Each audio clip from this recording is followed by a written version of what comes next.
Apple ने अपनी history में काफी ज्यादा मेजर फेलियर्स और डार्क टाइम देखा है।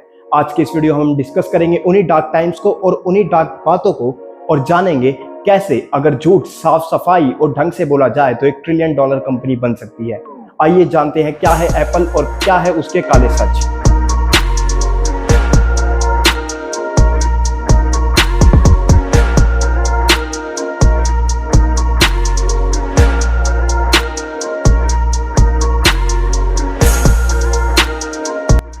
वीडियो स्टार्ट करने से पहले मैं आप सभी से एक रिक्वेस्ट करना चाहता हूं, प्लीज आप मेरे इस चैनल को सब्सक्राइब कर दीजिए और बगल में एक बेल का आइकन आ रहा होगा उसको भी दबा दीजिए, क्योंकि हम इसी प्रकार की इंटरेस्टिंग वीडियोस बनाते रहते हैं। साल 2014 एप्पल लॉन्च करता है अपने दो न्यू प्रोडक्ट्स आईफोन 6 और आईफोन 6s। हर साल की तरह लोगों में एक बार फिर से एक्साइटमेंट थी इन दोनों डिवाइसेस को लेकर। आईफोन इन डिवाइसेस की ताबड़तोड़ सेल करता है और आईफोन 6 बनता है एप्पल की हिस्ट्री का सबसे ज्यादा बेचे जाने वाला डिवाइस। लेकिन इस डिवाइस के अंदर एक मेजर फेलियर था जो लोगों से छुपाया गया और आने वाले समय में ये मेजर फेलियर एप्पल की लेनी देनी करने वाला था। वो मेजर फेलियर था that this devices were bending.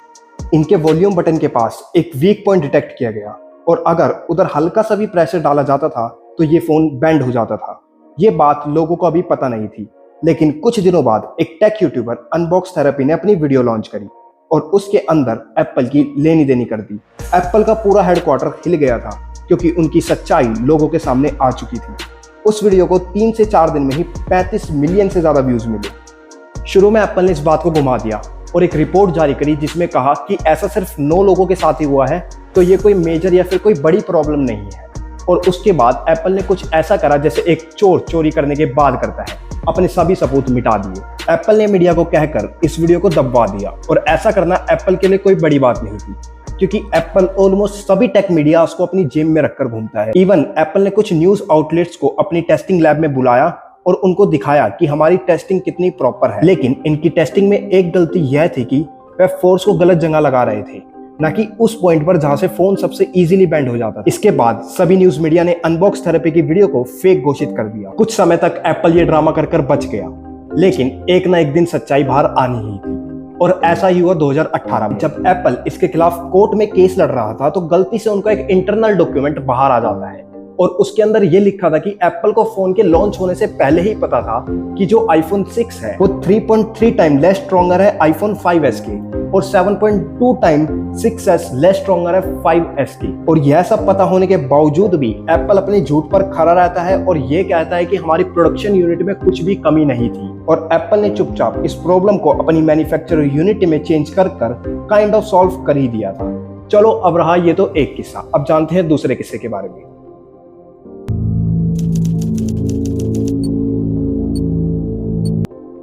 June 2010 Apple अपना नया फोन मार्केट में लॉन्च करता है आईफोन 4। लोग काफी जोरों शोरों से इसको खरीदते हैं, लेकिन इसके अंदर भी एक मेजर फॉल्ट था।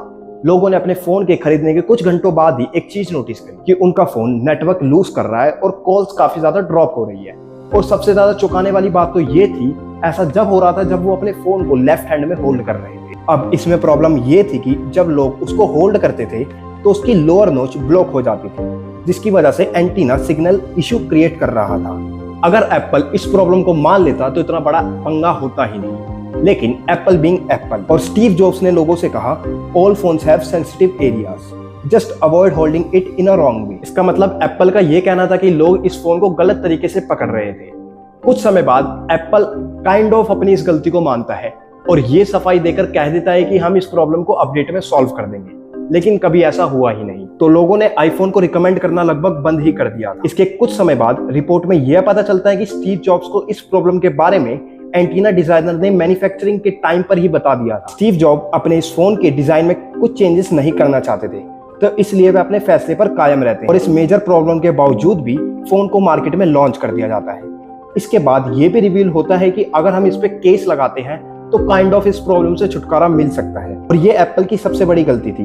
फोन को अच्छा दिखाने के लिए उन्होंने एक मेजर फंक्शन को सैक्रिफाइस कर दिया। इतने बड़े इस तमाशे के बाद 16 जून को एप्पल ने अपनी गलती को माना और इसको नाम रखा एंटीना गेट और कहा आप सभी अपने फोन का एक फ्री में केस एप्पल स्टोर से जाकर ले सकते हैं और जिन्होंने केस पहले से ही ले लिया है तो वो अपना रिफंड क्लेम कर सकते हैं। अब कुछ लोग यहाँ पर सवाल उठाएंगे कि ये बात लगभग 8 से 10 साल पुरानी है उस टाइम पर टेक्नोलॉजी इतनी एडवांस भी नहीं थी और ये फील्ड लगभग ग्रो ही हो रही थी। तो यार ऐसा तो सबके साथ होता है। तो मेरे एप्पल के कट्टर लवरों, ये सुनो।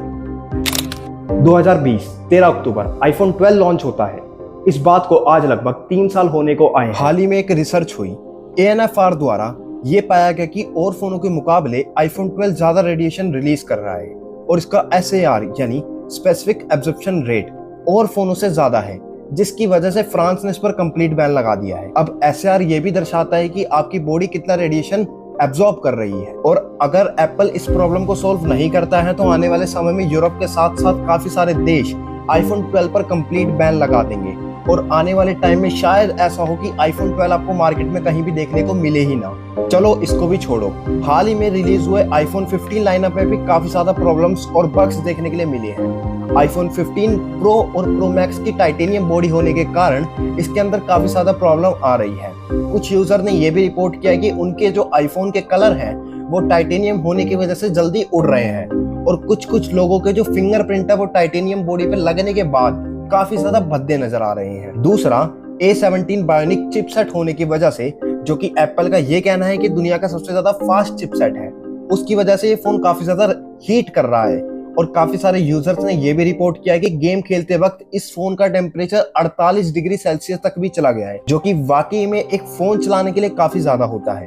और आईफोन 15 की ड्यूरेबिलिटी भी कुछ खास परफॉर्म नहीं कर पाई है। यूट्यूबर जेरिक एवरीथिंग ने हाल ही में एक वीडियो रिलीज करी, उसके अंदर ड्यूरेबिलिटी टेस्ट में उन्होंने जैसे ही बेंच टेस्ट को करा तो ये पाया गया कि हल्का सा प्रेशर पैक पे डालते ही आईफोन 15 का बैक पैनल चटक गया। और फिर से एप्पल ने एक बार अपना पल्ला झाड़ दिया, ये कहकर कि ये फोन अभी हाल ही में रिलीज ही हुआ है और आने वाले समय में हम अपडेट्स के अंदर इन सभी बग्स को सॉल्व कर देंगे। अब देखना यह है कि एप्पल अपनी जुबान पर कितना खरा उतर पाता है। और अब हाल ही में कुछ लोगों ने यह भी पाया है कि एप्पल को भी ग्रीन स्क्रीन या फिर ग्रीन लाइन वाला बुखार हो गया है।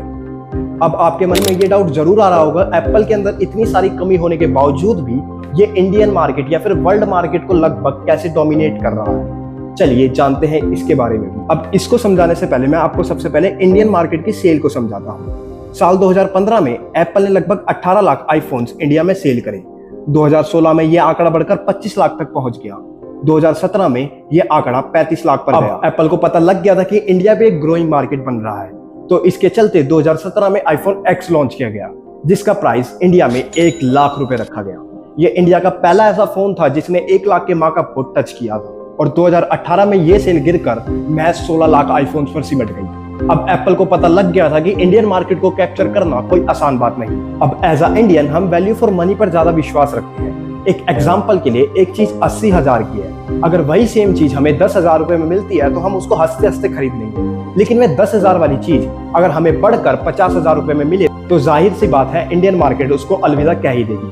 और एप्पल ने इस बात को भी बखूबी समझा। साल 2018 में आईफोन XR और आईफोन XS लाया गया, जो कि आईफोन X से ज्यादा फीचर वाला था और आईफोन X के मुकाबले काफी सस्ता भी था, क्योंकि अब तक ये फोन इंडिया में मैन्युफैक्चर होने लग गए। इसका मतलब एप्पल अपना कंप्लीट डिवाइस इंडिया में एक्सपोर्ट ना कर उसके पार्ट्स को इंडिया में लेकर आता था, इंडिया में ही उनकी असेंबलिंग कर उसको बेचता था, जिसकी वजह से एप्पल काफी ज्यादा कॉस्ट कट कर पाया।